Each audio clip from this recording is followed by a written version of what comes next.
El aprendizaje cooperativo. Las interacciones como motor del aprendizaje. En este vídeo vamos a hacer una pequeña introducción acerca de lo que es el aprendizaje cooperativo y de un aspecto que nos parece clave, el motor de las interacciones y de la atención a la diversidad.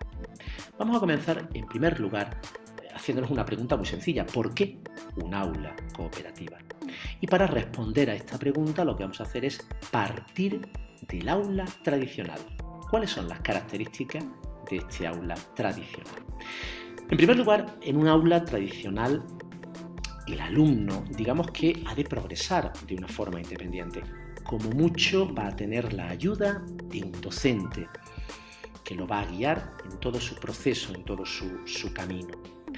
Por otra parte, en un aula tradicional, dada la imposibilidad de atender a toda la diversidad del alumnado, la inteligencia se considera como algo más bien individualizado, como algo en el sentido de uniforme, porque dejamos de lado las interacciones. Es más complicado abordar, evidentemente, el aula tradicional. Por otra parte, hay un rasgo interesante, y es que cada alumno, cada alumna en ese aula tradicional va a ser responsable de su aprendizaje. Los alumnos de un nivel medio elevado no van a tener problemas. ¿Qué ocurre con aquellos alumnos de adaptaciones curriculares con necesidades educativas especiales? Además de esto, otra idea que subyace en el aula tradicional es: ¿podríamos trabajar por competencias clave? En principio sería complicado ese avance. El trabajo por competencias clave, el trabajo de aprendizaje basado en proyectos y todas las nuevas metodologías activas requieren de una gestión del aula en grupos cooperativos que de otra manera van a dificultar mucho todo el proceso. Además, hay también otro aspecto interesante. En un aula tradicional, por esa idiosincrasia, priman procesos cognitivos más bien literales, reproductivos. Es muy complicado subir un peldaño al nivel de los procesos inferenciales y desde luego es bastante difícil llegar al nivel valorativo o crítico. Bien, la idea quizá de las más importantes. Curiosamente, el aula tradicional considera las interacciones como un factor de distracción y como algo que perturba el ambiente.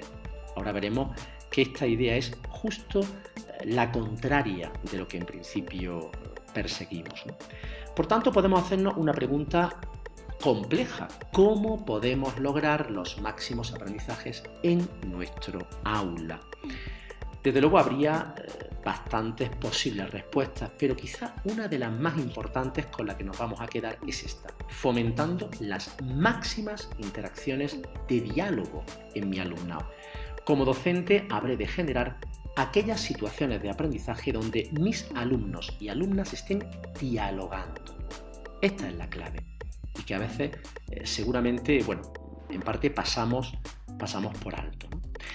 Por otra parte, muy importante, todas las teorías del aprendizaje, y subrayamos todas las teorías del aprendizaje, coinciden en señalar esas interacciones dialógicas como la clave para acelerar todos los rendimientos.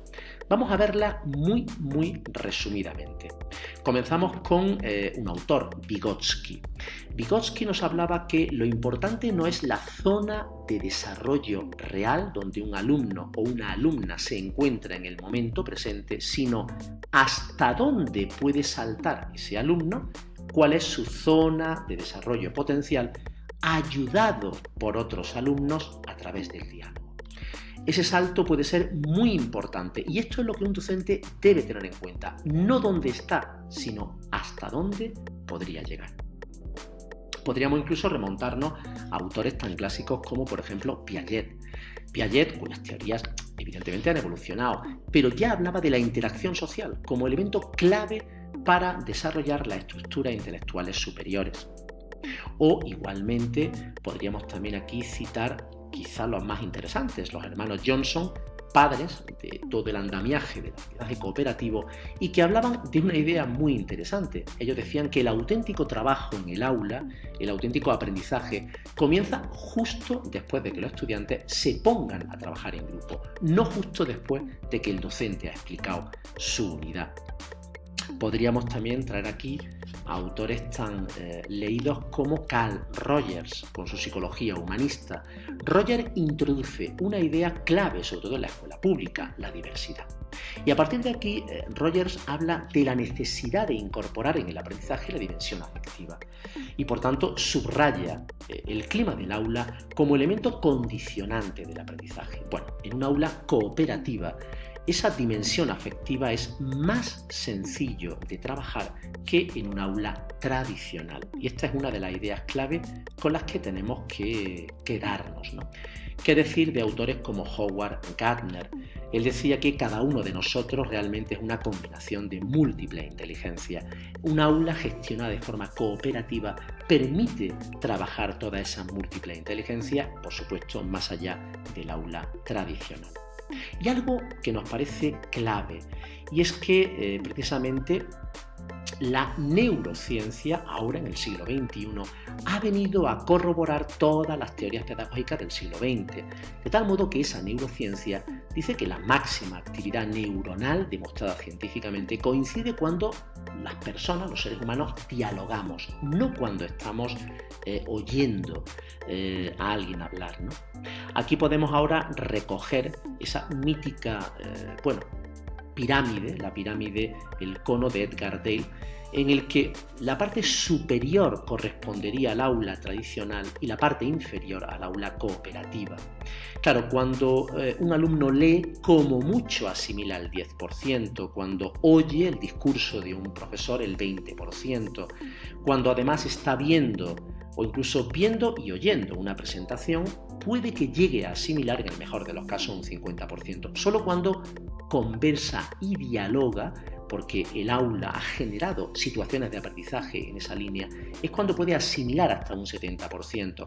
Finalmente, la competencial, cuando practicamos lo que se aprende, es la que puede llegar a o permite asimilar hasta un 90% de todo lo que se ha enseñado. ¿Por qué seguimos empeñados en este aula en autobús? Dejo esta pregunta para todos aquellos que estéis viendo este vídeo.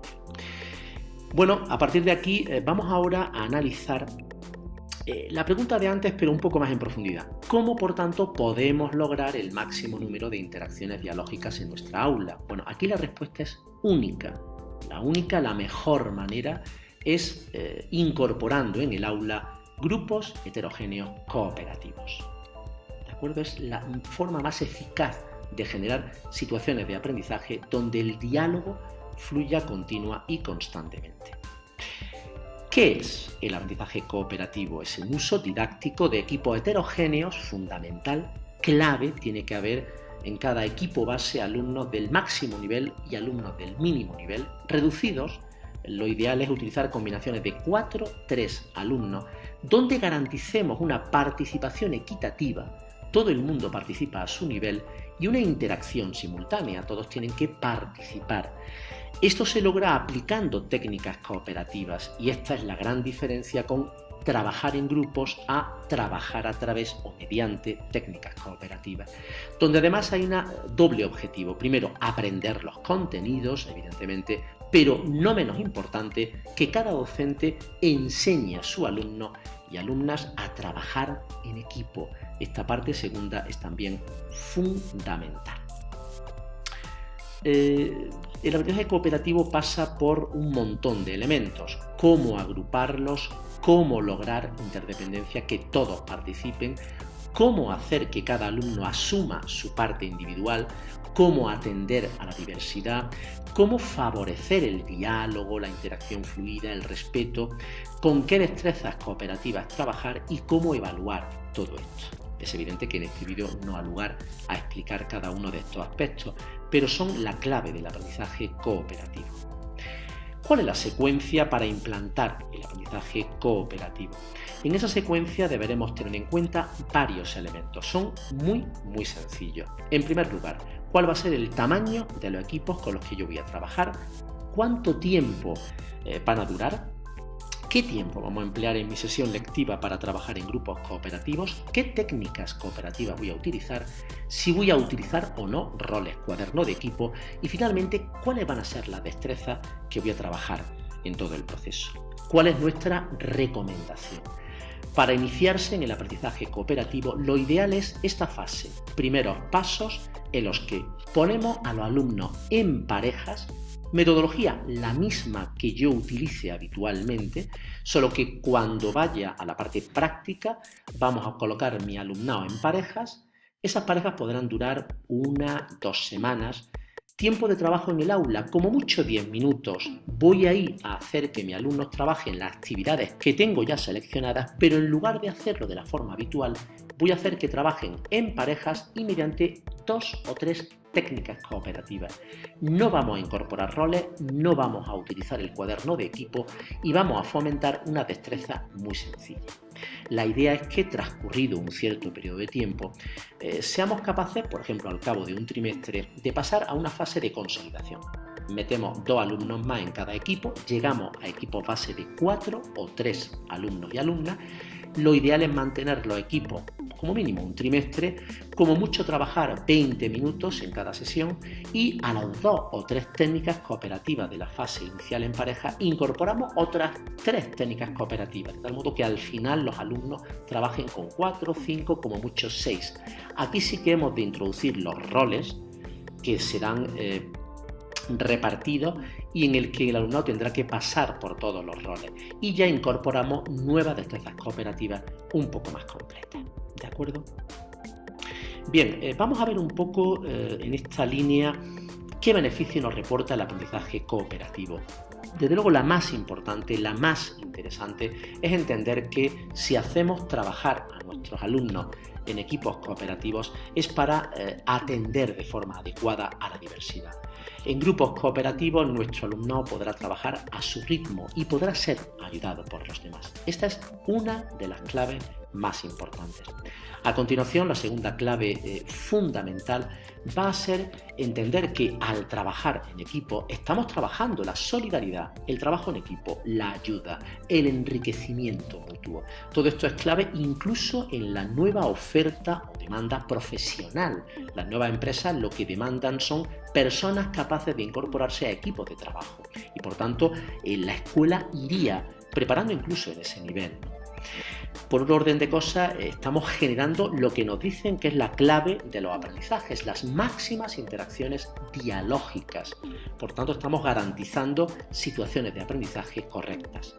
Y, en última instancia, y no menos importante, el aprendizaje cooperativo está garantizando, a través del uso de técnicas cooperativas, que haya una interdependencia y una participación. No basta con decir alumnos y alumnas, poneros a trabajar en equipo, porque eso no funciona y al final normalmente un alumno o una alumna trabaja, los demás copian. La forma de evitar eso es a través o garantizando una adecuada interdependencia y participación equitativa, que se logra empleando técnicas cooperativas. En este sentido podemos poner un ejemplo muy sencillo, técnicas rompecabezas. Primera fase. En cada uno de los equipos dividimos la tarea. La tarea la dividimos en 4 ejercicios. Aquí es un ejemplo de un aula con equipos base de 4 y de 3. El ejercicio 1, alumno 1, el 2, el 3 y el 4. En cada uno de los equipos ya me he garantizado yo de poner a alumnos de máxima capacidad, mínima e intermedia. Fase inicial, 10-15 minutos individual. Cada niño hace su parte del ejercicio. ¿De acuerdo?